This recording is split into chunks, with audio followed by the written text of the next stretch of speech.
الحمد لله رب العالمين الصلاة والسلام على خاتم النبيين اما بعد اعوذ باللہ من الشیطان الرجیم بسم اللہ الرحمن الرحیم. معزز خواتین و حضرات، آج منگل کا دن ہے. منگل کے دن ہمارے ہاں حضرت مولانا روم رحمۃ اللہ علیہ ان کے شرح پاک تصنیف مثنی مولا روم اس سے درس ہوتا ہے. بلا شبہ دنیا میں سب سے زیادہ مشہور کتابوں میں سے ایک ہے. البتہ لوگ اس کی تشریح اپنے اپنے نقطہ نظر سے کرتے ہیں. مسلمان اس کی تشریح اپنے مذہب کے مطابق کرتے ہیں، جو حق ہے، کیونکہ مولانا خود بھی مسلمان تھے اور بہت بڑے مفتی تھے. البتہ کافر لوگ بھی اس کو چونکہ اون کرتے ہیں، لہٰذا وہ اپنے طور پہ ان کی تشریحات کرتے رہتے ہیں. حکایت نمبر 183 سے دوم دفتر پنجم. عزم کردن شاہ چون واقف برآں خیانت شد کہ بپو شد وعفو کند اورا و ادہاد ودانست کی فتنہ جزائے قصد او بود و ظلم او بر صاحب موصل من صاف علیہا. بادشاہ جب اس خیانت پر واقف ہو اور جو پہلوان سے سرزد ہوئی تھی تو اس کا ایک عرض کرنا کہ اس کو چھپائے، اس کا گناہ معاف کر دے، اس کا نیز کو اسے دے دے. اس نے سمجھ لیا کہ فتنہ اس کی قصد زنا کی جزا تھی اور مالک موصل پر ظلم کرنے کی. جو شخص برائی کرتا ہے اس کو پیش آتی ہے. یہ اشارہ اس آیت کی طرف، من عمل صالحا فلنفسہ ومن اساء علیہا. جو شخص نیک عمل کرتا ہے تو خالص اپنے بھلے کے لیے، اور جو برا کرتا ہے تو اس کا وبال اسی پر پڑے گا. شاہ با خدا مد استغفار کرد یاد جرم و ذلت و اصرار کرد. بادشاہ کو تنبہ ہوا اور اس نے استغفار کیا اور اپنے لغزش اور اصرار کو یاد کیا. گفت فا خود آنچ کردم با کسان شد جزائے آ بجانے من رساں. اپنے دل میں کہنے لگا جو سلوک بد میں نے لوگوں کے ساتھ کیا ہے، حق تعالیٰ اس کی سزا میری جان کو پہنچانے لگا ہے. قصد جفتے دیگراں کردم بچا برما آمد آ افتادم بچا. میں نے حکومت کے گمنڈ میں دوسروں کو عورتوں کا قصد کیا تو وہی مجھے پیش آئی. اس میں ذلت کے کوئی میں گرا. میں نے شاہ موصل کے ناموس پر حملہ کیا تو پہلوان نے میرے ناموس میں خیانت کی. من درے خانہ کسے دیگر زوم او درے خانہ میرا زدلا جرم. میں نے کسی دوسرے گھر کا دروازہ کھولا، اس لیے اس نے میرے گھر کا دروازہ توڑ ڈالا. ہر کے با اہل کے ساتھ شد فسق جو آل خدرا دا کے قوا دست او. جو لوگ کی عورتوں سے بدکاری کرنے کا خواہ سمجھ لو کہ اپنے عورتوں کے بارے میں دیوس ہے. یہ بہت گہری بات حضرت نے فرمائی ہے کہ جو لوگ دوسروں کی عورتوں پہ نظر رکھتے ہیں تو پھر وہ اپنے عورتوں کے بارے میں بھی اتنا فکر نہیں کرتے، بلکہ ان کے ساتھ بھی وہی ہوتا ہے. یہ ہر فعل کی جزا ضرور ملتی ہے. جو شخص لوگ کی عورتوں کو بری نظر سے دیکھے تو گویا وہ دیدہ دانستہ اپنی عورتوں کو عصمت کے خطرے میں ڈال رہا ہے، اور ایسے فعل کے ارتکاب کو یہاں بغیرتی سے تعبیر کیا ہے جس نے اپنے عورتوں کی خدمت کو خطرے میں پڑنے کا احتمال ہو. پھر سے آج نہیں، حدیث میں آئے من زنا زنیا بھی ولو بحیطان دارہی. یعنی جو شخص زنا کرے اس کے ناموس میں بھی زنا کیا جاتا ہے اگرچہ اس کے گھر کے دیواروں کے ساتھ ہوں. مکن بد بفرزند مردم نگاہ کے فرزند خشت پر آید تبا.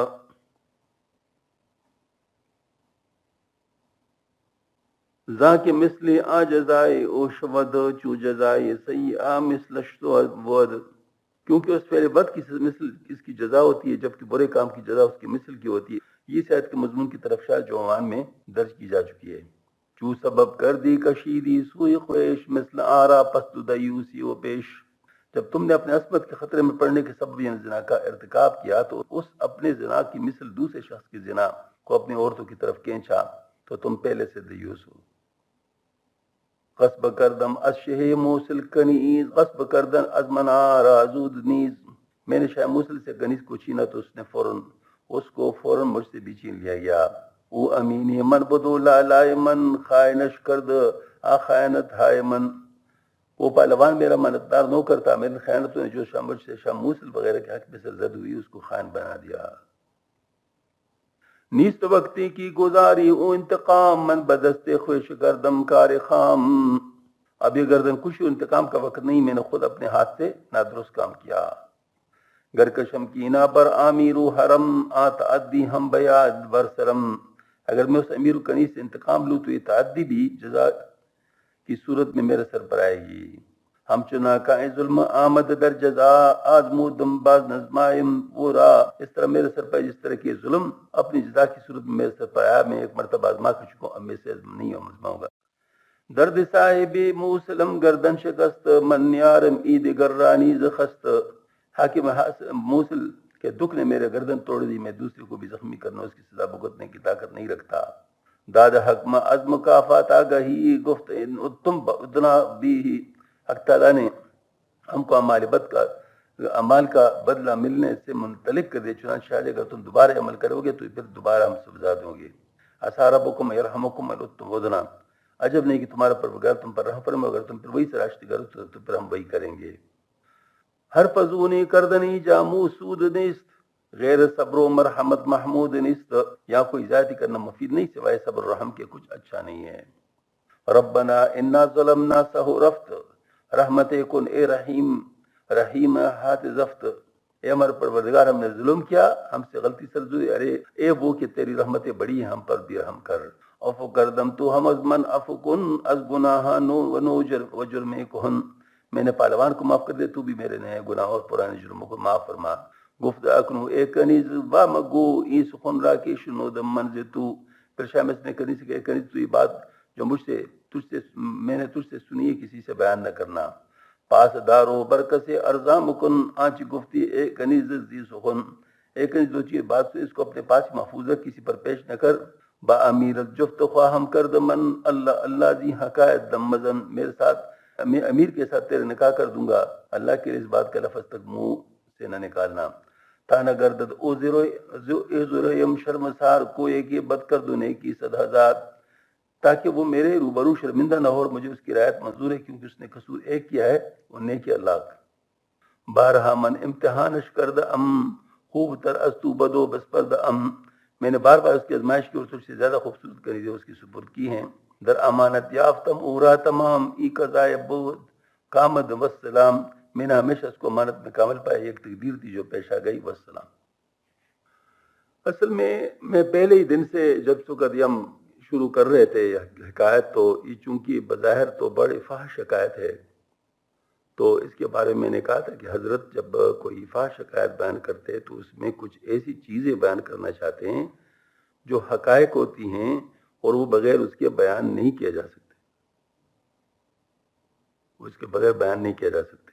اب مثال کے طور پر یہ جو باتیں انہوں نے فرمائی ہے کہ جو شخص دوسرے کو عورتوں پر نظر رکھتا ہے تو ان کی عورتیں بھی پھر اس طرح مسائل سے شکار ہو جاتی ہیں. اب یہ بات بالکل بتجربہ ہے، بلے ایسا ہوتا ہے، لیکن یہ ہے کہ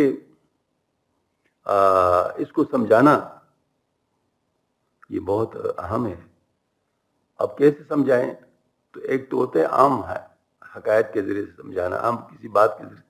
دوسرا ایک کہ اس کو باقاعدہ کسی کیس اسٹڈی کے ذریعے سے سمجھانا، مثال کے ذریعے سمجھانا، تو اس میں بات اچھی طرح صاف ہو کے سامنے آ جاتی ہے.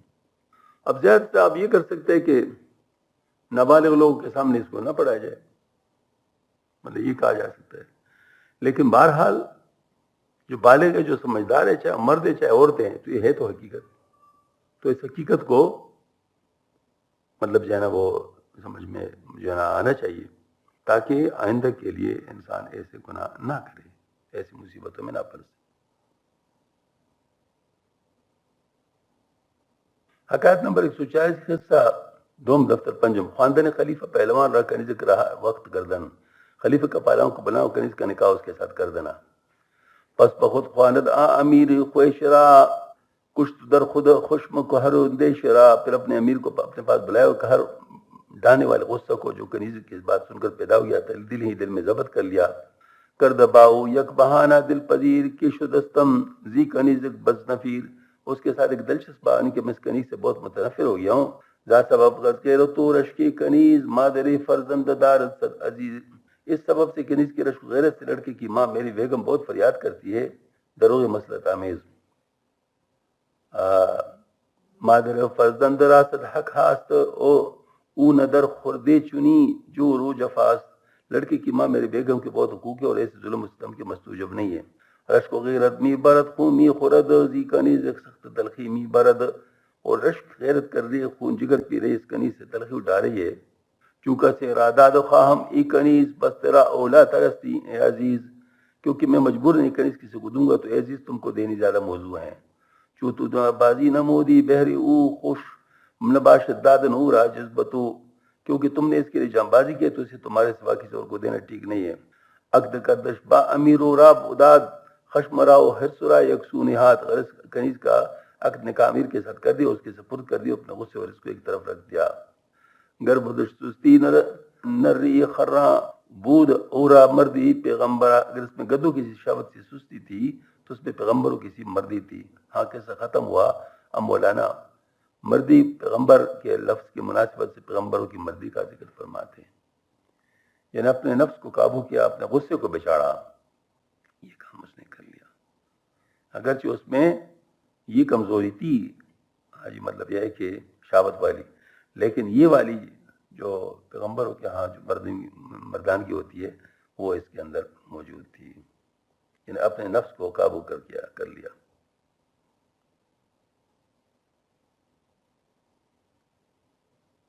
حکایت نمبر 185 سے دوم دفتر پنجم در بیان نحن قسمنا کی کہ قوت شاوت خراں دہد و دیگر رصفا و صفت فرشتگاں. یعنی اس بات کی بنے کہ اللہ پاک نے فرمایا کہ ہم نے تقسیم کر لیا ہے لوگوں میں. آیت نحن قسمنا کے بیان کے گدوں کی سی قوت شاوت دیتا اور دوسرے کو فرشتوں کی صفائی پاس کیجیے. تخم ہائے کہ شہوتی نبود برا جز قیامتی نبود، جو بیج شہوت میں ملوث نہ ہو اس کا پل سوائے قیامت کے ظاہر نہیں ہوگا.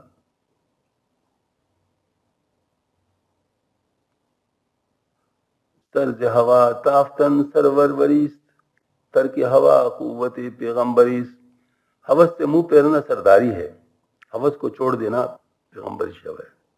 اس پہ یعنی اہم یقسمون رحمت ربک نحن قسمنا بینہم معیشتہم فی الحیات دنیا.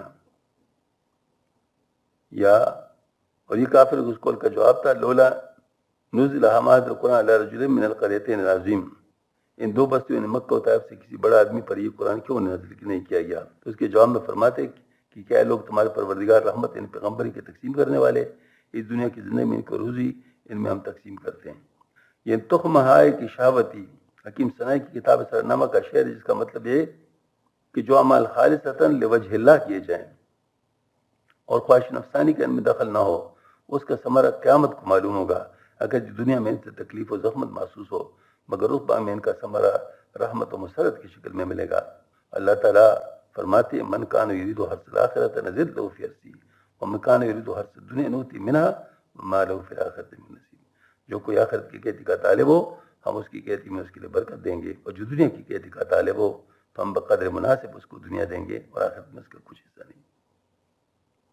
یہ اصل میں جو پہلا شعر تھا وہ حضرت کا نہیں تھا، اس وجہ سے اس کے ساتھ بحر میں نہیں مل رہا تھا. وہ شعر تھا تخم ہائے کی شہوتی نبود برا جز قیامتی نبود. یعنی مطلب یہ ہے کہ جو تخم جو کہ نفس کی وجہ سے نہ ہو، مطلب جو کام جو نفس کی وجہ سے نہ کیا جائے وہ قیامت سے پہلے مطلب ظاہر نہیں ہوگا. یعنی وہ اللہ پاک اس کو اپنے پاس رکھ لیتا ہے، اللہ تعالیٰ اس کو اپنے پاس رکھ لیتا ہے اور وہاں پر اس کا صلہ دے گا اور بہت زیادہ دے گا. ہاں جی، یہ ہے سرد ہوا تافت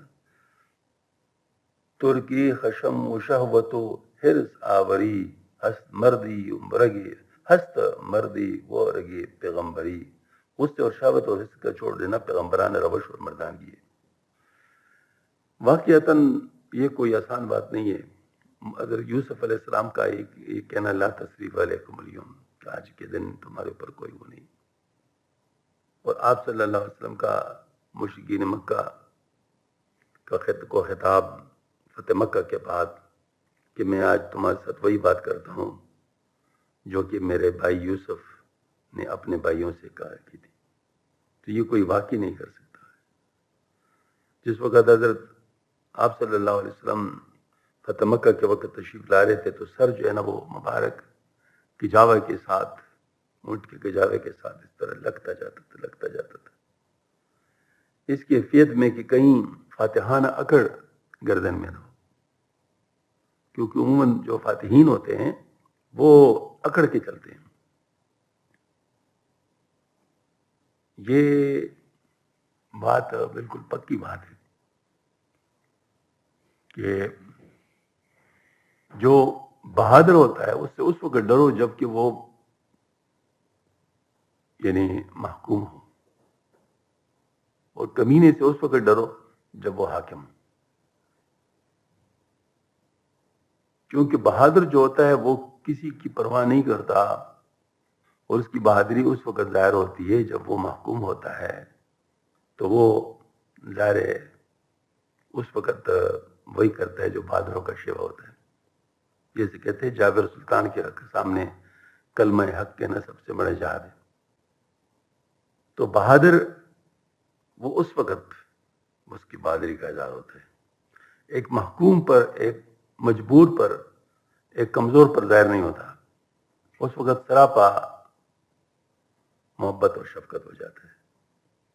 اب سلطان صلاح الدین ایوبی رحمۃ اللہ علیہ وہ جو فتح کر لیتے تھے تو کتنے زیادہ لوگوں کو معاف کرتے. حضرت علی کرم اللہ جو نیچے ڈالا ہوا ہے کافر کو، وہ نیچے سے تھوک لیتا ہے تو یہ فوراً اٹھ جاتے ہیں. تو حیران ہو کر کہتے آپ نے تو مجھے بہت مشکل سے پہچانا تھا، کیسے مجھے چھوڑ دیا؟ اس نے کہا میں تجھے اللہ کے لیے مارنا چاہتا تھا لیکن تو نے مجھے غصہ دلایا. اب اگر میں ماروں گا تو مجھے خطرہ ہے کہ کہیں میں تمہیں اپنے نفس کے لیے نہ ماروں، جو کہ درست نہیں ہے، لہٰذا میں نے تجھے چھوڑ دیا. سرو مسلمان ہوئی. ہاں جی. تو اس کا مطلب یہ ہے کہ اپنے نفس کو قابو کرنا، اپنے غصے کو قابو کرنا، اپنے قوت کو قابو کرنا اس وقت میں جب کہ کمزور کے اوپر بات ہو، وہ پیغمبری بات ہے. مطلب وہ کوئی معمولی چیز نہیں ہے. مردی خرگو مباش اندر لگش حق ہمیں داند اولق برگلر بگش. گدے کسی قوت با اگر اس کی رگ میں نہیں تو نہ صحیح، حق تعالیٰ پھر بھی اس کو امیر المرائے اعظم جانتا ہے. مردے باشم بمن حق بن کرد بے ازاں کے زندہ باشم دور رد. اگر میں مردہ ہوں اور حق تعالیٰ مجھ پر نگاہ کرم فرمائے تو اس سے بہتر ہے کہ میں زندہ ہوں اور اس سے دور و مردود رہوں. مغز مردی ایشن آسو پوست آب ودر دوزخو ای در جنا. اس پیغمبران شیوا کو مردی کا مغز سمجھو اور وہ شہوت پرستی پوست ہے، وہ دوزخ میں ہے اور یہ بہشت میں ہے. خفت الجسام کار را رسید خفت النارو از ہوا آمد پدید. بہشت کو گرنا تکالیف کو پہنچا، دوزخ کا گرنا خواہش نفسانی سے ظاہر ہوا. یعنی بہشت تکالیف کے ذریعے سے مل رہی ہے اور دوزخ خواہش نفسانی سے ظاہر ہو رہی ہے. حدیث میں آتا ہے خفت الجنت بالمکارہ وخفت النار بالشہوات. بہشت عبادات و طاعات کی تکالیف سے گری ہے اور دوزخ نفسانی شہوتوں سے گری ہوئی ہے. یعنی بہشت میں جانے کے لیے ان عبادات و طاعات کی بجاوری سے واسطہ پڑتا ہے جو نفس کو ناگوار ہے، اور دوزخ میں داخل ہونے والا پہلے دن ان خواہشات و لذات کی منزلیں طے کرتا ہے جو نفس کو مرغوب ہے. مولانا بحرالعلوم اس حدیث کا مطلب یوں لکھتے ہیں کہ جنت بندوں کے اعمال حسنہ سے پر ہے جو حور و قصور کی شکل میں نمودار ہوئے ہیں، اور دنیا میں نفس پر وہ اعمال شاق تھے، اور دوزخ اعمال سیئہ سے لبریز ہے جو آگ اور سام پر بچھو کی صورت میں ظاہر ہوئے، اور دنیا میں نفس کو مرغوب تھے. آگے بمثل سابق سلطان یاز سے خطاب کرتے. دیکھیں اگر کوئی شخص زکوٰۃ نہیں دیتا تو اس کو زکوٰۃ کا جو مال اس کی جیب سے جا رہا تھا وہ مرغوب تھا. تو حدیث شریف میں آتا ہے کہ پھر وہ سام بن کر اس کو کاٹے گا. تو اب یہ جو اس کا مرغوب مال تھا وہ اس کے لیے سام بن گیا. تو اس طرح جو اعمال بعد میں جا کر مصیبت بنتے ہیں، اگر نفس کی ان خواہشات کو دبا دیا جائے تو بجائے وہ دوزخ کی جنت میں چلا جائے گا. اور وہ بات چونکہ ادھر کرنا مکارہ ہے، ان مخالف نفس ایک نفس کے لیے ناپسندیدہ چیز ہے، لہذا جنت جو ہے یہ اس مقررہ کے اوپر ہے. یہ مطلب ہے کہ اس تکلیف والی زندگی پر ہے کہ جو انسان تکلیف اٹھاتا ہے، ناپسندیدہ چیزوں کو برداشت کرتا ہے، اپنے نفس کی مخالفت کو گوارا کرتا ہے، تو اس کے ذریعے سے جنت ملتی ہے. اے ایاز نر رشیر دیو کش مردی خرکم فضو مردی ہوش. اے ایاز شیر نر دیو نفس کو مار ڈالنے والے، گدے کی طاقت کم ہے کہ اس میں نفسانی شہوت کا غلبہ ہے، اور عقل کی طاقت بڑھ کر ہے جس سے نفس مغلوب ہے.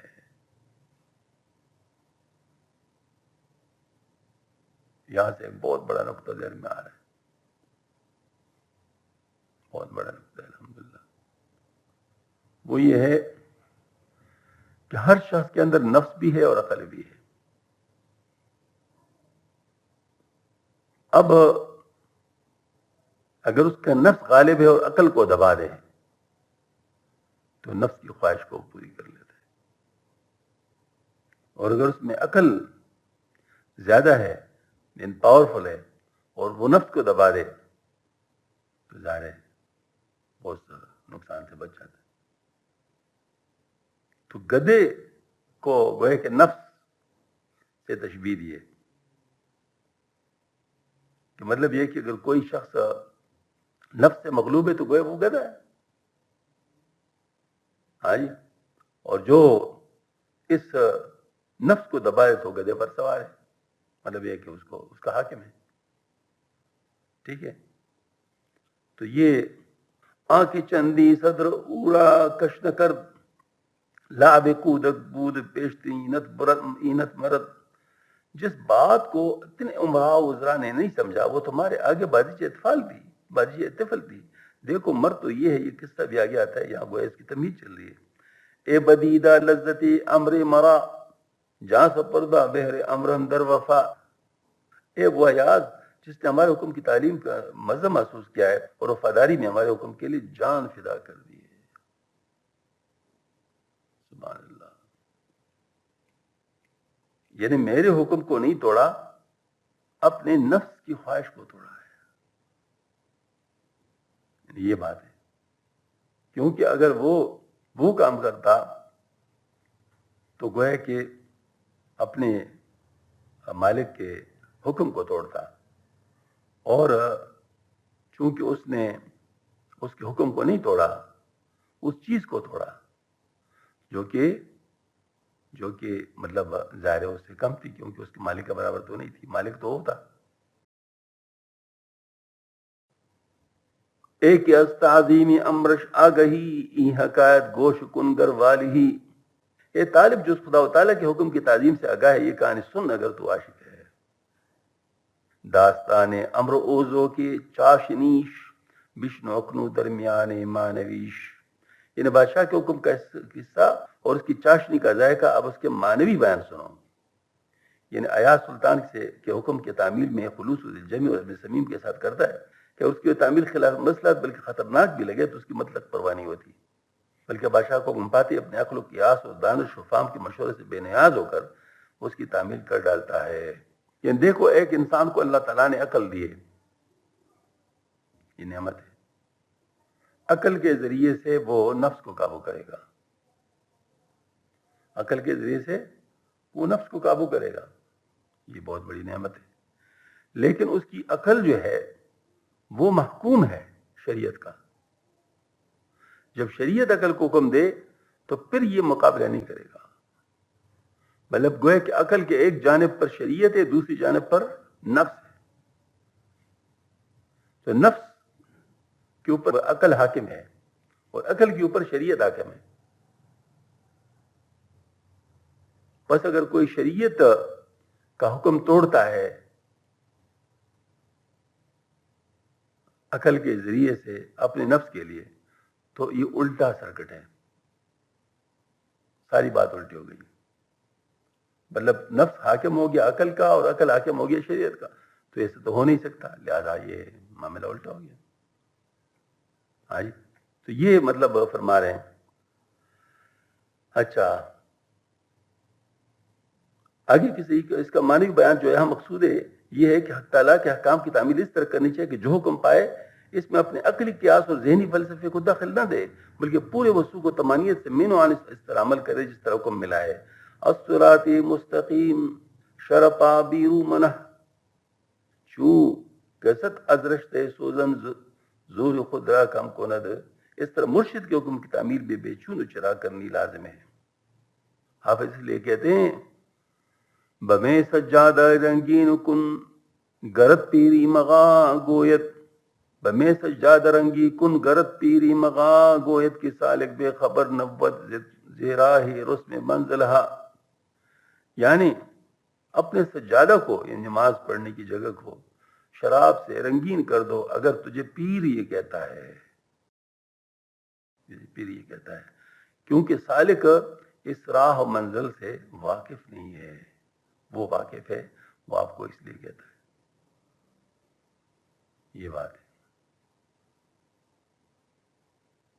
مثلا پیر آپ کو کہتا ہے ساری نفلیں چھوڑ دو، ذکر اذکار بھی چھوڑ دو، بس فرض نماز پڑھو، ہاں جی، اور یہ کام کرو۔ اب یہ ایسی بات ہے کہ جب تک انسان کا مکمل یعنی یقین اپنے پیر پر نہیں ہوگا، پیر صحیح ہو، تو اس وقت تک یہ کام نہیں کر سکتا۔ اب جیسے حضرت ابو سعید رحمۃ اللہ علیہ کو حضرت نے فرمایا تھا کہ بس صرف فرض نماز پڑھو گے اور بس یہ حمام کو آگ جوڑو گے، کانا تجھے وقت پہ ملے گا اور بس مجھ سے بھی ملنے کی ضرورت نہیں ہے، تمہارے یہ کام، اور 6 مہینے خبر بھی نہیں لی۔ اب اگر وہ مخلص نہ ہوتا تو یہ کام کر سکتا تھا۔ اب تو یہ حالت ہے کہ اگر کوئی آتا ہے اور اس کے ساتھ اگر بات نہیں کی جائے تو پتہ نہیں وہ کہاں پہنچ جاتا ہے، تو کہتے ہیں بھائی پتہ نہیں کیا ہو گیا اور یہ ہو گیا وہ ہو گیا، مطلب اس قسم کے مسائل کے شکار ہو جاتے ہیں۔ ایک صاحب تھے تو وہ کسی دنیا کی بات میں میرے ساتھ مشورہ کرنا چاہتے ہیں، دنیا کا کام تو ان کا دین کا نہیں تھا، اس کے لیے مشورہ کرنا چاہتے ہیں۔ میں نے اسے کہا کہ آپ اس طرح کریں کہ آپ یہ جائیں کاغذ لے لو اور یہ اپنے کاغذ پر یہ بات لکھ لو، تو پھر مجھے دے دو، کیونکہ میں لوگوں کے درمیان بیٹھا ہوں۔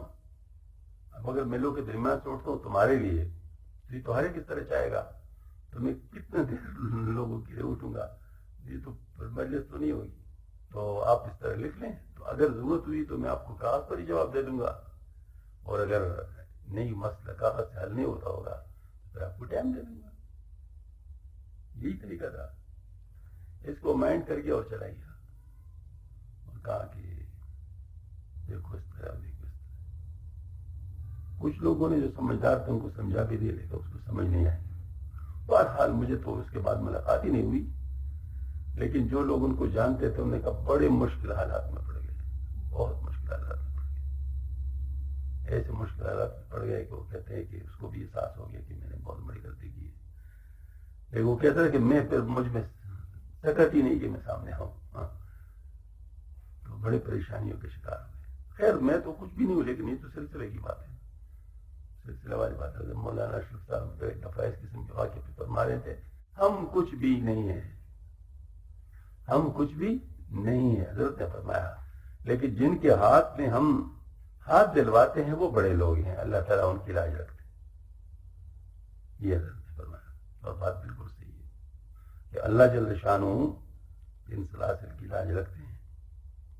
لہذا حضرت جو فرماتے ہیں، یہ جو حضرت نے ارشاد فرمایا، صحیح بات میں کرتا ہوں، یہ شعر جو ہے نا سمجھنے کے لیے دل گردہ چاہیے، یہ کوئی معمولی شعر نہیں ہے۔ وہ فرمایا کہ حضرت نے فرمایا اس طرح مرشد کے حکم کی تعمیل بھی بے شرا کرنی لازم ہے۔ بمے سجادہ رنگی کن، بمے سجادہ رنگی کن گرت پیری مغا گویت، سالک بے خبر نبود زراہ ورس میں منزلہ، یہ اپنے سجادہ کو شراب سے رنگین کر دو اگر پیر تجھے کہتا ہے، کیونکہ سالک بے خبر ہے اس راستے سے، اور اس راستے کے جو یعنی تقاضے ہیں اس سے واقف نہیں ہے۔ تو یہ اصل میں یہ اس کا مطلب یہ نہیں ہوتا کہ نعوذ باللہ من ذالک اس کے لیے گناہ کرے، کیونکہ لا طاعۃ لمخلوق فی المعصیۃ الخالق، وہ تو قرآن کا مطلب اس کا وہ حدیث شریف کا حکم. لیکن یہ کہ جو چیز آپ کو سمجھ نہ آئے اور شیخ آپ کو کہہ دے تو ضروری نہیں کہ اس وقت تک آپ کو سمجھ بھی آ چکا ہو.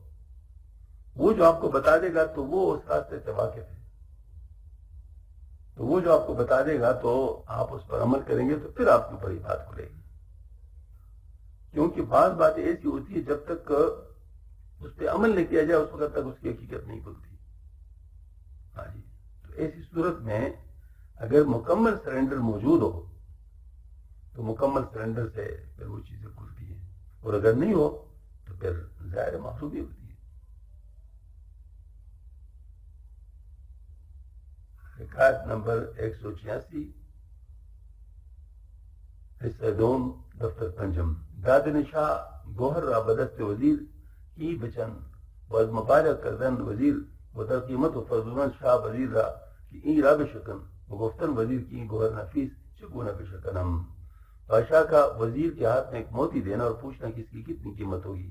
وزیر کا قیمت کو بہت بڑا چڑھا کر بیان کرنا اور بادشاہ کا حکم ہے کہ اس کو توڑ ڈالو، اور وزیر کا عرض کرنا کہ اس نفیس موتی کو کس طرح توڑ ڈالوں. گفت روز شاہ محمود غنی آشاہ غزنی و سلطانی سنی. یک صباح جانبی دیوان شتافت جملہ ارکان را دران دیوان بیافت. راوی نے کہا ایک دن بادشاہ محمود غنی یعنی بادشاہ وہ شاہ غزنی اور سلطان بزرگ صبح سویرے دیوان کی طرف گیا، تمام اہلکار کو اس دیوان میں موجود پایا. گوہری بیروں کشیدو مستنیر پس نہادا زود بر کف وزیر. اس نے ایک روشن موتی نکالا تو اس کو فوراً وزیر کے ہاتھ میں دے دیا. گفتو چوس وچی ارزو ای گوہر گفت بیشر زد خروار زر. پوچھے موتی کیسے اور کتنی قیمت کا ہوگا؟ وزیر نے کہا کہ سونے کے سوا 100 ڈیروں سے بھی زیادہ قیمت کا ہے. گفت بشکن گفت بچونش بشکنم نیک خواہ محزن و مالت منم. حکم دیا کہ اس کو توڑ ڈالو. اس کہ میں اس کو کیوں کر توڑ ڈالوں؟ میں حضور کے خزانے اور مال کا خیر خواہ ہوں، یہ مالی نقصان رسانی کیسی کر سکتا ہوں؟ کیوں روا دارم کہ مثل ہی گور کیوں نہیں آج در بہا کردد بدر. میں کیوں کر روا رکھوں کیسی موتی تلف ہو جائے جو قیمت کے اندازے میں نہیں آ سکتا. گفت شاباس و بداوش خلعتی گوہر ازوئی بستدا شاہ فتح. کہاں شاباس اور خیرخواہی کے اظہار کیا، اس کو خلعت دی اس جانور. بادشاہ نے موتی کو اس سے لے لیا. کر دی سار وزیر آشہ زجود ہر لباس و خلو کو پوشیدہ بود. بادشاہ نے جو لباس پوشیدہ پوشاک پہن رکھی تھی عذرائے کرم وزیر کو دے ڈالی. ساعت شاہ کرد مشغولی سخن از قضیہ تازہ و سر کہن. ایک گھڑی تک لوگ کو تازہ کر جو پرانے راز سے کی دوسری بات میں مشغول رکھا، اور اس میں مسئلہ کی جب دوبارہ یہ سوال کسی اور سے کیا تو یہ لوگ کچھ خیال نہ کرے. بعد ازاں دادش بدست حاجب کیچی آرزوں ای بدست طالب. پھر اس کو ایک دربان خاص کے ہاتھ میں دی اور پوچھا کہ یہ موتی کسی طلبگار کے ہاتھ کیا قیمت پا سکتا ہے. گفت ارزوں ای مملکت حافظش بادا خدا از مملکت. کہا یہ موتی آدھی سلطن کے برابر قیمت پا سکتا ہے، خدا رہا اس کو طلب ہونے سے بچائیے. گفت بشکن گفت خورشید تیغ بس دریغ شکستن دست دریغ. پر میں اس کو توڑ ڈالوں اور اس کا احساس کسی درخشاں تلوار والے بادشاہ اس کا توڑ ڈالنا تو بڑے قابل افسوس ہے، بڑا قابل افسوس. قیمت اشبگزار فی تابو لمع کی شدستی نور روز اور آتبا. اس کی قیمت کو بھی جانے دو، اس کی چمک اور روشنی کو تو دیکھو کہ دن کی روشنی کے آگے پست ہے. تب تبا بمان تابے یعنی تخت مراد پست. دست کے جنبت مرا در کسر او کہ خزانہ شاہرہ باشم ادو. اس کے توڑنے میرا ہاتھ کیوں کرتے، میں حضور کی خزانہ کا دشمن کب ہوں. شاہ داد او ادراش فزود وزباؤ درمد ہے عقل او گشود. بادشاہ نے اس کو خلط دی، اس کی تنخواہ بڑھا دی، اس کی عقل کی تعریف میں زبان کھولی. بعد کے ساتھ بدست میرتا درہ کی عین کہاں کن باز داد. ایک گھنٹے کے بعد اس موتی کسی اور امیر کے ہاتھ میں جس کا بخود امتحان کر دیا. وہ ہمیں گفت وہ ہم امیرانی ہر ایک کی را خلط داد و سمین. اس نے بھی وہی کہا جو سب نے کہا، اس کو بھی ایک قیمتی خلط عطا فرما دی. جا مگی بادشاہ ہمیں افزود شاہ آخسیسا راب برد از رہ بچا بادشاہ ان کی تنخواہ کو بڑھاتے جاتا تھا، ان کے مینوں کو سیدھے راستے سے کوی کی طرف لے گیا. مطلب یہ ہے کہ عمرہ دربار کو یہ خیال تھا کہ ایک شاہی موتی کو نہ توڑنا ہمارے کمال وفاداری، اس لیے بادشاہ خوش ہو کر ہم کو خلعت سے سرفراز کر رہے. حالانکہ بادشاہ کی حکومت علی کا جرم گوہر شکنی سے زیادہ سنگین تھا. وہ بیوقوف اس کو نہیں سمجھے اور بادشاہ کی خلعت باشی ان کو اور زیادہ گمراہ کر رہی تھی. یہی مثال کفار کی ہے جو اپنے دنیائی مرادی مندیوں سے اپنے آپ کو خوش نصیب سمجھتے ہیں، حالانکہ اللہ تعالیٰ کی طرف سے ایک پرخطر امتحان ہے جس میں روز روز بدبختی کی گہرائی میں گرتے چلے جاتے ہیں. بڑی کثرت مال آخر ان کے لیے وبال اور یہ دولت باعث ثابت ہوتی ہے. ولا تمدن عینیک الا ما متعنا بازواج منهم زہرۃ الحیات الدنیا لنفتنهم فیہ. ابھی کل ہی کا اخبار میں ایک بات آئی تھی، دنیا کے غالباً 53 بڑے ریسٹورانوں کا مالک جن کا اثاثہ اربوں ڈالر میں بنتا ہے، پتہ نہیں 53 ارب ڈالر تھا کتنا تھا، وہ جو ہے نا مطلب کورونا سے صحتیاب ہو گیا، لیکن اس کے کانوں میں کوئی ایسی تکلیف پڑ گئی تو وہ سیٹیاں اس میں سنائی دیتی، جس کی وجہ سے اس نے خودکشی کی. یہ کل کی اور بات ہے. اچھا اب ذرا غور سے دیکھیں انسان کی جو ضروریات ہیں وہ کتنی ہیں، کتنا کھا سکتا ہے، کتنا پی سکتا ہے، کتنا پہن سکتا ہے، کتنے گھر میں رہ سکتا ہے. مثلا ایک پنڈی جتنا گھر ہو میرا مثلا، تو اس میں کتنے سے میں رہوں گا؟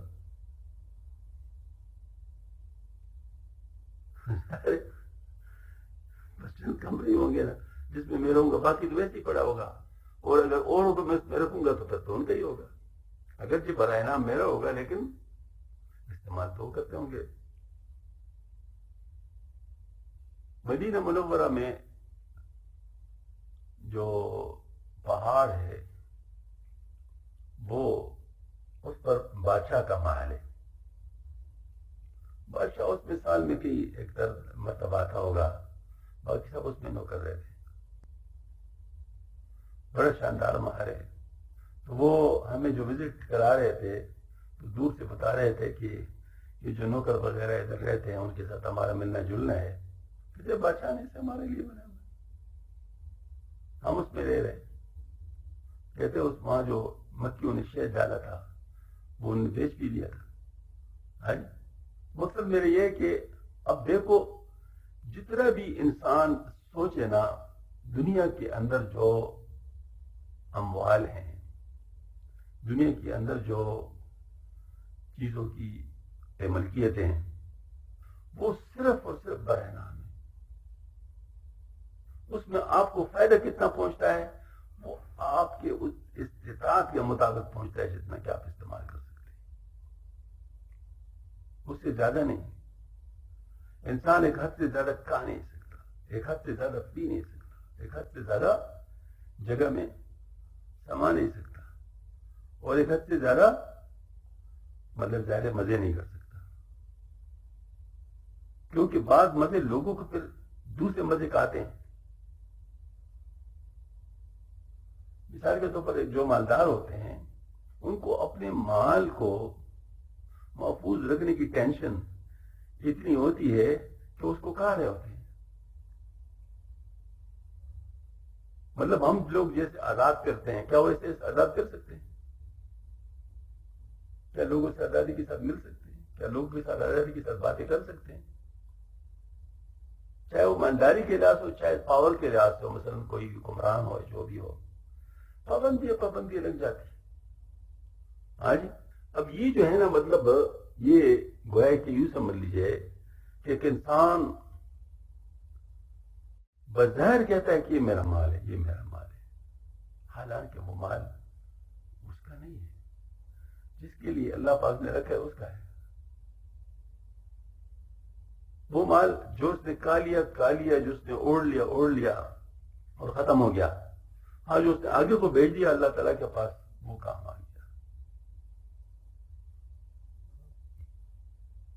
اب بات یہ ہے کہ اگر آپ کما رہے ہیں تو کمانے میں کوئی حرج نہیں ہے، لیکن دو باتیں آپ کے ساتھ ہوگی کہ آپ کیسے کما رہے ہیں یہ بھی پوچھا جائے گا، اور آپ کیسے خرچ کر رہے ہیں یہ بھی پوچھا جائے گا، کیسے کما رہے ہیں یہ بھی پوچھا جائے گا، اور کیسے خرچ کر رہے ہیں یہ بھی پوچھا جائے گا. تو 2 سوالوں کے جواب کے لیے آپ کو تیار رہنا پڑے گا. پھر اگر آپ کما رہے ہیں، اس کمانے کی وجہ سے آپ کے کچھ ایسے اعمال فوت ہو رہے ہیں جن کا آپ سے پوچھا جائے گا، تو وہ بھی آپ کی ذمہ داری کی بات ہے. بس نماز اگر اس کے لیے ضائع ہو رہی ہے یا کوئی اور کام، مطلب اس کے لیے جو ضروری اہم کام ہے وہ ضائع ہو رہی، تو وہ آپ کے اوپر ذمہ داری بن گئی. صحیح بات میں کرتا ہوں کہ جس کو احساس ہوتا ہے وہ اپنے مال کو اپنے اوپر بوجھ سمجھتا ہے. جس کو احساس ہوتا ہے، ہاں جی، وہ اپنے اوپر بوجھ سمجھتا ہے. ضائع نہیں کر سکتا کیونکہ حکم ہے ضائع تو نہیں کرنا، اپنے اہل تک پہنچانا ہے، تو ایک ذمہ داری ہے. تو اس وجہ سے جو ہے نا، مطلب یہ جو کافر لوگ ہوتے ہیں یہ مالوں کی جو طلب کرتے ہیں، تو میں نے اب کافر کا واقعہ بتایا آپ کو. اربوں ڈالے کا مالک تھا اور چلا گیا، اور کس وجہ سے؟ خود اپنے آپ کو مار دیا. تو کیا غربت کی وجہ سے اپنے آپ کو مار دیا؟ غربت کی وجہ سے تو اپنے آپ کو مارا نہیں، بڑا مالدار تھا لیکن بس خود اپنے آپ کو مار دیا. تو یہ بات میں اس لیے کہتا ہوں کہ یہ جو ہے نا، اس طرف وَلَا تَمُدَّنَّ عَيْنَيْكَ إِلَىٰ مَا مَتَّعْنَا بِهِ أَزْوَاجًا مِّنْهُمْ زَهْرَةَ الْحَيَاةِ الدُّنْيَا لِنَفْتِنَهُمْ فِيهِ. اس کو ترجمہ ہو چکا ہے پہلے. اور پھر فرمایا آپ سے مرویے گا، آپ نے فرمایا جب تم دیکھو گے اللہ جل کسی بندے کو اس کے ارتکاب معاصی کے باوجود دنیائی مرادیں دے رہے تھے، محض استدراج ہے. پھر آپ سے ہم نے آیات پڑھی جس مصیبت کے ذریعے ان کو آگاہ کیا گیا تھا، جب اس کو بھول گئے تو ہم نے ان پر ہر طرح کی دنیاوی نعمتوں کے دروازے کھول دیے. یہاں تک کہ جو نعمتیں ان کو دی گئی تھی، جب ان کو پا کر خوش ہوئے یا کہ ہم نے ان کو پکڑ لیا تو اچانک وہ نا امید ہو گئی. ہم چنی گفتند پنجا شست میر، جملہ کا یک یک بتقلید وزیر. غرض 50-60 امیروں نے کہا تم میں سے ہر ایک نے وزیر کی تقلید میں وہی کوئی کول جو گزر اس کا گر تقلیدست استونی جہاں حت رسوا ہر مکلف امتحان. اگر تقلید جہاں کا ستون ہے جس پر اس کی عمارت کا ہے، کہ ہر مکلف جو ہمارے قابل تقلید کو چھوڑ کر کسی گمراہ کی تقلید کر لے، امتحان سے رسوا ہو جاتا ہے. یہ تقلید پر نظام شریعت کا قیام ہے. تقلید اس عمل مسلح پر عمل ممکن ہے، اس لیے تقلید جہان کا ستون ہے. مگر ہر شخص قابل نہیں ہوتا کہ اس کی تقلید کی جائے، بلکہ گمراہ کی تقلید گمراہ کر دیتے اور اس سے مقلد آخر میں رسوا ہو جاتے ہیں. جیسے کہ اس وزیر کے مقلدوں کا حال آگے چل کر معلوم ہوگا، جنہیں وزیر کا جواب سن کر اسی کو رٹ لیا تھا اور باری باری سب نے بادشاہ کو وہی جواب دیا. مولانا کے شعر سے منکرین تقلید کو تنبہ ہونا چاہیے کہ مولانا تقلید محمود کے قائل و عامل اور تقلید مضمون کے معنی و دافع ہیں. اور مثنوی جہاں کی تقلید کا ذکر تردیدی پیرایہ میں آیا ہے، وہاں وہی تقلید مضمون بھی مراد ہے. اللہ اکبر، اللہ اکبر. شاہ چوں کرد امتحان نے جملہ کا مال خل البرد ہر یک بے کرا. بادشاہ نے جب سب کا امتحان کر لیا اور ایک بے شمار مال خلق لے لیا، ہم چنا دردوری گردان شد گور تھا بدستے آیاز دی دور.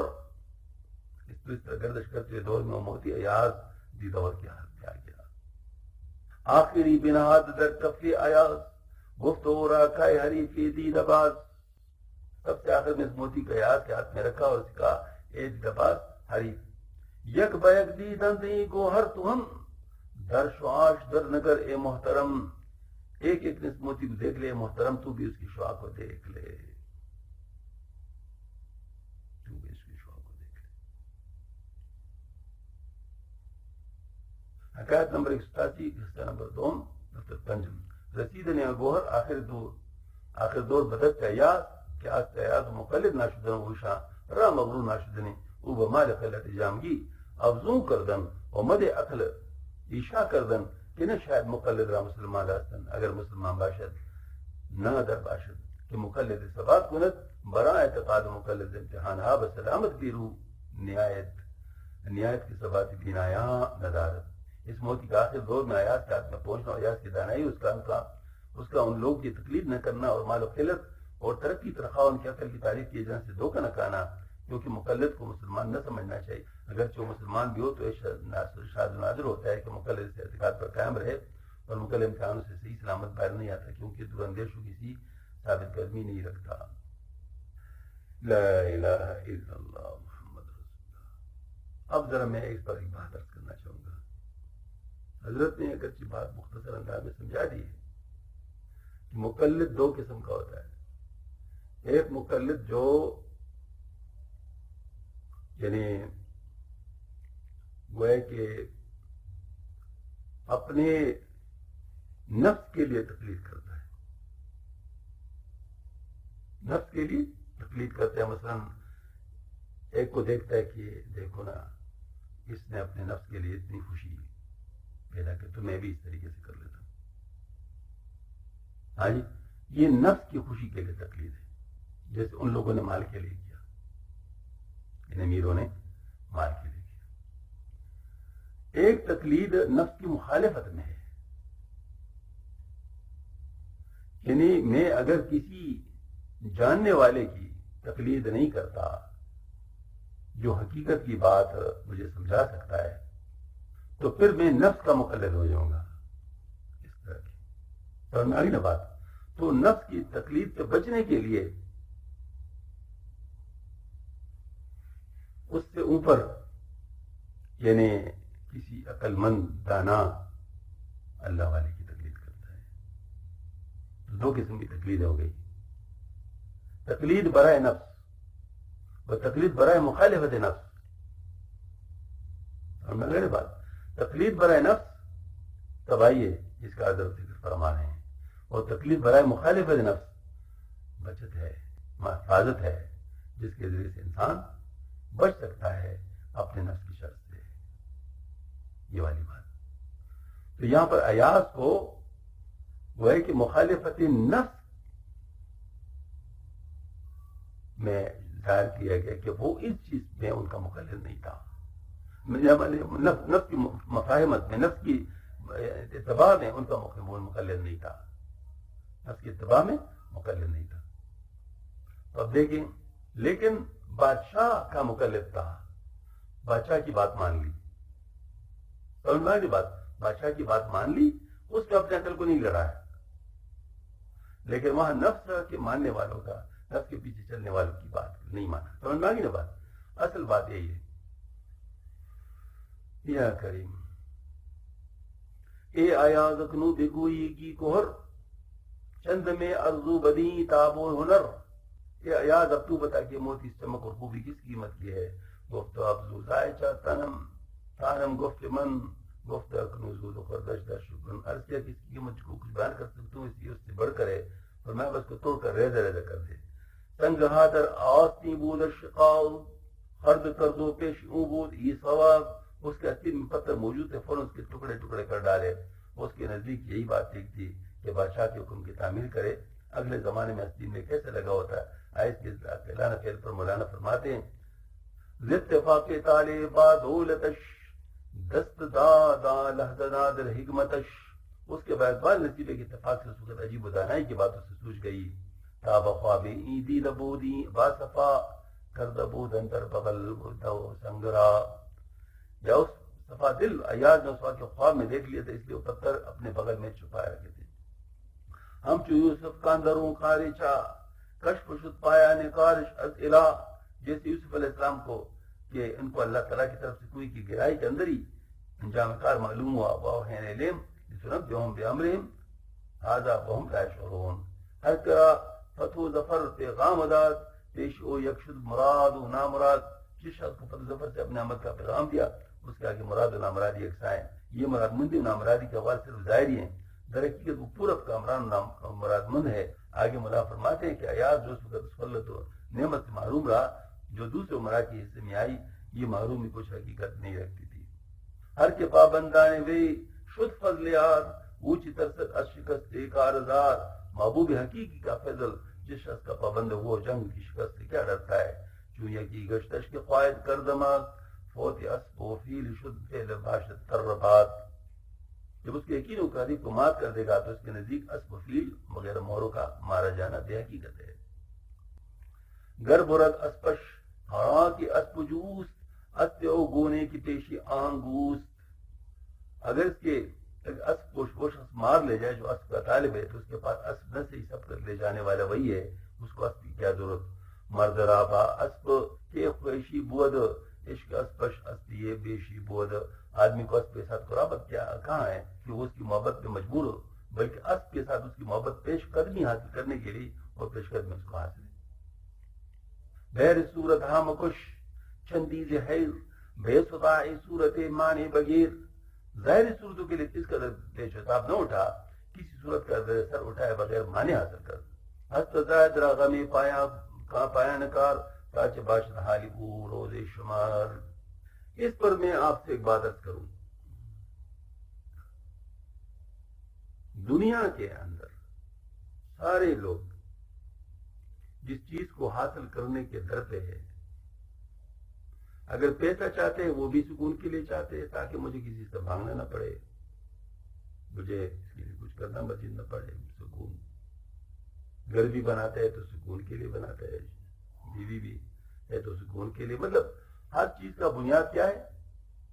یعنی سکون اطمینان وہ حاصل ہو جائے. اب اس کے لیے جتنی چیزیں وہ استعمال کر رہا ہے وہ سکون اطمینان کے لیے، وہ اس میں رنگ ایسا بھرا گیا ہے کہ بظاہر سکون ان میں نظر آتا ہے، لیکن سکون اللہ کے امر میں ہے.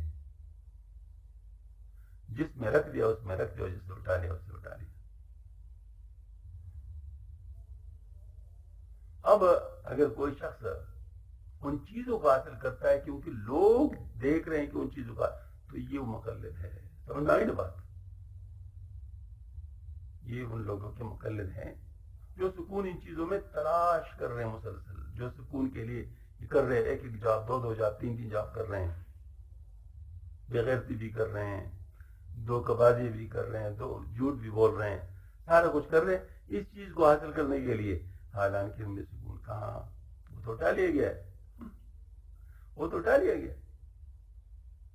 اس کے مقابلے میں دوسرا شخص ہے جو کہ اس اصلی سکون کو چاہنے کے لیے جس کے ہاتھ میں وہ سکون ہے اس کی بات مان لیتا ہے. اب بظاہر لوگوں کی نظر میں اس کے پاس وہ چیز نہیں ہے، لیکن اس کے پاس وہ ہے، اس کو خود معلوم ہے، لہذا دوسروں کی پرواہ نہیں کرتا. وہ ان کا غیر مقلد ہے، وہ ان کا غیر مقلد ہے، وہ اس کی پرواہ نہیں کرتا. ٹھیک ہے نا؟ تو اب یہ جو چیز ہے، مطلب جیسا فرماتے ہیں بھائی اسب کیا چاہیے، جس کے وہ اس کی ضرورت ہی کیا ہے جب آپ کو وہ چیز پہلے سے حاصل ہے جو اس سے مطلوب ہے، جو اس سے مطلوب ہے. تو یہی بات مطلب حضرت سے کہنا چاہتے ہیں کہ ہمیں چیزوں کے پیچھے نہیں بھاگنا چاہیے، بلکہ چیزیں جس چیز کے لیے ہیں اس کو حاصل کرنا چاہیے.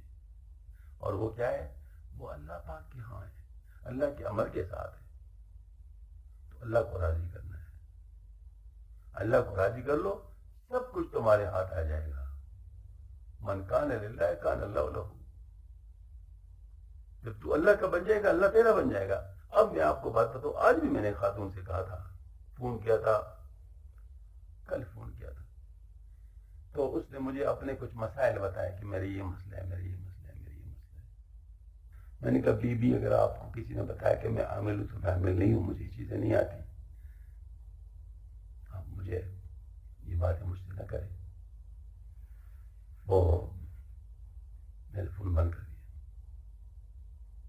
آج اس نے پھر فون کر لیا کہ مجھے غلطی لگی تھی اور میں تو آپ سے بیعت کرنا چاہتی تھی، میں صحیح بات کر نہیں سکی، تو آپ مجھے بیعت کر لیں. اب جیسا میں اکابر کا حکم ہے کہ بھائی فوراً بیعت کر لیے کرو، اس میں دیر نہ کریے کرو، کیونکہ ظاہر اللہ پاک نے اگر بھیجا ہے تو پھر واپس کرو گے تو ذمہ دار بھی تم ہو جاؤ گے.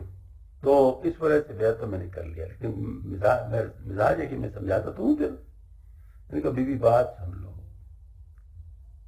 اس دنیا میں جتنے لوگ اس مقصد کے لیے ہے نا، ان میں سے اکثر وہ لوگ ہیں جو آپ کو اپنے اوپر ڈیپینڈ کریں گے کہ میرے پاس آیا کرو، میں تمہارے سارے کام کیا کروں گا. یعنی کبھی دم کے ذریعے سے، کبھی تعویذ کے ذریعے سے، کبھی کس کے ذریعے سے، میں تمہارا کام کیا کروں گا؟ میں نے کہا آپ نے ان لوگوں کو دیکھا ہوگا، میں نے کہا ہمارے یہاں یہ چیز نہیں ہے، ہم کہتے ہیں بھائی ہم سے نہ مانگو، اللہ تعالیٰ سے مانگو، ہم مانگنے کا طریقہ سکھا دیں گے، اور وہ ایک بہترین طریقہ تو تہجد کے وقت ہے، تہجد کے وقت اللہ سے مانگو، صلاۃ حاجت پڑھ کے، اور باقی ہر نماز کے بعد مانگ سکتے ہو، اور اللہ کے حکم کو پورا کر کے اللہ تعالیٰ سے مانگے کر۔ ہم آپ کو اللہ تعالیٰ کے ساتھ جوڑنے کی کوشش کرتے ہیں، ہم آپ کو اپنے ساتھ جوڑنے کی کوشش نہیں کرتے کہ آپ ہمارے بن جائے اور ہماری بات مانا کرے اور ہم سے ہی سب کچھ لے لیا کرے۔ یہ دعویٰ ایک انسان نہیں کر سکتا۔ تو اس وجہ سے آپ میری بات کو مائنڈ نہ کریں، میں نے آپ کو جو کہا تھا میں نے اس لیے کہا تھا، میں نے کہا میں سمجھ گئی، بس یہی بات ہے۔ مقصد یہ ہے کہ اللہ کے ساتھ آپ ملا دیں، بل اللہ تعالیٰ سب کچھ کرتے ہیں، اس میں کوئی شک نہیں ہے۔ سورہ فاتحہ ایاک نعبد و ایاک نستعین، اگر اس کے بعد بھی کوئی نہیں سمجھتا تو پھر کس طرح سمجھے گا کہ جس سورت کو ہر نماز کے ہر رکعت کے اندر لازم کر دیا گیا، آخر اس کی کوئی وجہ تو ہوگی نا، کوئی مسئلہ تو ہے نا اس میں، ایاک نعبد و ایاک نستعین، اور اتنے پرزور انداز میں کہ تیری بات کرو تجھی سے مدد مانگتے، اور پھر مدد مانگنے میں کیا، اہدنا الصراط المستقیم، سب سے پہلے چیز مانگنے کی تو یہ ہے، ہمیں صراط مستقیم عطا فرما۔ پھر صراط مستقیم خود نشاندہی فرمائی، راستہ ان لوگوں کا جن پر تو نے انعام کیا ہے، ان راستے پہ چلنا ہے، ان کے راستے پہ چلنا ہے، غیر مغضوبی جن پہ تیرا غصہ ہے ان کا بھی نہیں، غلط والد لوگوں کا ان کا بھی۔ اب دیکھو کتنے وضاحت کے ساتھ اللہ پاک نے ساری چیز سمجھاتی ہے۔ اب اگر پھر بھی کوئی نہیں سمجھتا تو اس کے ساتھ ہم کیا کر سکتے ہیں؟ اب میں آپ کو بتاؤں یہ گپ کی بات نہیں ہے، پرسنٹیج اگر میں کہوں تو میں کہوں گا 2% لوگ بھی میری بات نہیں سمجھتے، 2% لوگ، یہ میں کوئی گپ شپ کی بات نہیں کر رہا، 2% لوگ بھی میری بات نہیں سمجھتے جو میں ان سے کرتا ہوں۔ ابھی رونے کا مقام ہے یا نہیں ہے؟ 2% لوگ میں آپ کو بتاتا ہوں وہ بھی میری اس بات کو نہیں سمجھتے، حالانکہ بات قرآن سے ثابت ہے، حدیث سے ثابت ہے، بزرگوں کے اقوال سے ثابت ہے، مجھے بتاؤ اس میں کمزوری کدھر ہے؟ اچھا اس سے انکار بھی نہیں کریں گے، کیوں مولانا صاحب انکار کریں گے؟ میں دو چار کی طرح یہ باتیں پوچھوں کسی سے، ہے کسی میں جرت کے انکار کرے؟ اس کا انکار نہیں کریں گے، لیکن مانیں گے بھی نہیں۔ آخر میں مجھے اسی پر لانا چاہیں گے جو اپنے ذہن میں لے کے آئے، اور وہ یہ ہے کہ ہم بس کوئی گولی دے دو۔ تو یہ جو چیز ہے، مطلب یہ مسئلہ ہے، یہ مسئلہ ہے، اس سے بڑی بات نہیں کر سکتے۔ تو ہم تو کہتے ہیں بھائی اللہ کے بن جاؤ، اللہ سے لو، اللہ دینے والا ہے، اللہ کے پاس سب کچھ۔